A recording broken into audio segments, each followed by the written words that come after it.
বন্ধুরা সবাই কেমন আছেন? নতুন ভিডিও নিয়ে চলে আসলাম। হাই স্পিড কলপ কিভাবে বাসায় বসে কিভাবে সুন্দর করে কলপ লাগাবেন আপনাদেরকে আমি কয়েকটা জিনিস জানাই দিব, যেটা দিয়ে আপনি বুঝতে পারবেন যে আপনার কলপ লাগালে কি কি সুবিধা হবে আর কি কি সুবিধা হবে না। যেমন অনেকে সেলুনে লাগায় ফসেতে পারে না, অনেক টাকা নেই সেলুনে, ঠিক আছে, ভালো কথা, আপনি এই জন্য ফসেতে পারেন না। কারণ আপনি চাচ্ছেন কলপটা বাজার থেকে কিনে আনি বাসায় লাগাইতেন, তাহলে এখন আপনি কি করবেন? আপনি তো কাজ জানেন না। এখন কাজ জানেন বলতে বাংলা লাগাই দেন, পরে বলি বলেন কলমের দোষ। আসলে কলমের দোষ না, আপনি লাগান, এটা একটু ভুল। হ্যাঁ, যেমন কলম কি বেশি করে লাগাইলে কি কলম লাগানো হয় না? আপনি ইটের মতো লাগান। আপনি প্যারেটগুলোকে ভালো করে আগে গুলা মেশিন করে ফিটি ফিটি ক্রিমে লাগাইয়া সুন্দর করে আপনি এরকম মনে করেন আপনার অগজ যেগুলো ব্যারেজ মনে করেন অনেক সময় ব্যবহার করছেন পরে ফালা রাখছেন, ওই ব্যারেজটারে আপনি কাজে লাগান। এটা তো এমনি ভরি আছে, এটা তো আপনি ইউজ করেন না, নষ্ট করিয়া কিছু ফালা রাখছেন, নষ্ট বলতে আপনি চলান না আর কি।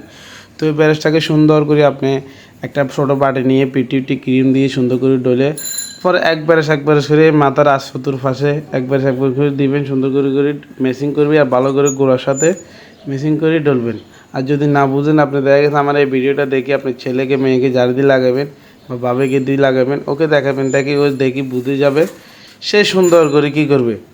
এই যেমন আমি একবারে লাগাই খুব সুন্দর করে আগে মেশিং করে দিচ্ছি, গোড়ার শট ঢুকে দিচ্ছি। হ্যাঁ, তো দিয়ে আমি সুন্দর করে দেখা গেছে আমি কী করবো এখন, সুন্দর করে ভিতরে ভিতরে আমি বেড়ে দিয়ে ঢুকাই দিচ্ছি। ঢুকাই দেওয়ার পরে এবার ভালো করে পরিপাটি করে মিক্সিং করে ভালো করে গোড়ার সাথে অ্যাডজাস্ট করে পরবর্তী আমি কী করব, এই যে মনে করেন আশেপাশে কোথাও কোনান্তি কম লাগছে কিনা কোনাগা নাই, অনেক সময় জুলফির আশেপাশে অনেক জায়গায় দেখা গেছে দুই একটা চুলে আমাদের প্যারেস লাগানি ভুল হয়ে যায়।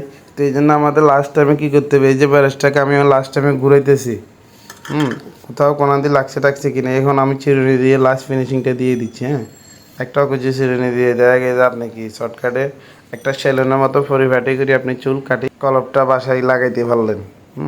তাহলে আপনি 200-250 টাকা হাই স্পিড 300 টাকার কলপের থেকে আপনি বাঁচে গেলেন।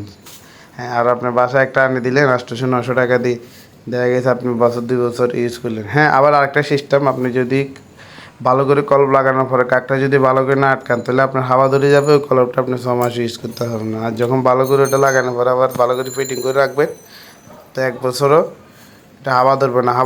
হাওয়া ধরলে কিন্তু আবার কলপটা ধরবে না। আপনি এদেরকে আমি আগার থেকে গোড়া পর্যন্ত জানা দিচ্ছি। হ্যাঁ, এই যে মনে করেন আমার লাগানো শেষ, আমি এখন কি করতেছি, কোথাও লাগছে টাকছে কিনা, লাগে নাই, তারপর আমি পরিপাটি করে পরিষ্কার করে দিচ্ছি। হ্যাঁ, তো বন্ধুরা আপনারা যদি করতে চান এভাবে করে আপনাদের আগাইতে হবে। আর কলপগুলা বেশি গোলার দরকার নাই, নাহলে আপনার দুদিনও কলপ যাবে না। আর যাদের কলপ লাগাবেন চুলটা একটু মিডিয়াম থেকে বড় আগে লাগাবেন, এটা তো একটু মিডিয়াম থেকে অনেক ছোটো। হ্যাঁ, আর নাহলে পোষাবেন না, আপনি বলুন দূর কী কলপ লাগাই দামি কলপ, তার থেকে হেয়ার কাট অনেক ভালো। হ্যাঁ, কলপ দুদিনে যায় না, আসলেও এটা ভুল কথা। কলপ যায় আপনার লাগানোরও ভুল, ক্রিমটা সমান মতো নিতে পারেন নাই বা ফিটি নিতে পারেন নাই, তাই আপনি ভুল করে ফেলছেন। পাশাপাশি আবার দেখা গেছে যে আপনি আশেপাশে কোনাকানি মারি লাগান নাই, তাও ভুল। তো সব কিছু মিলে বুঝে শুনে কাজ করবেন। দেখা হবে নেক্সট ভিডিও।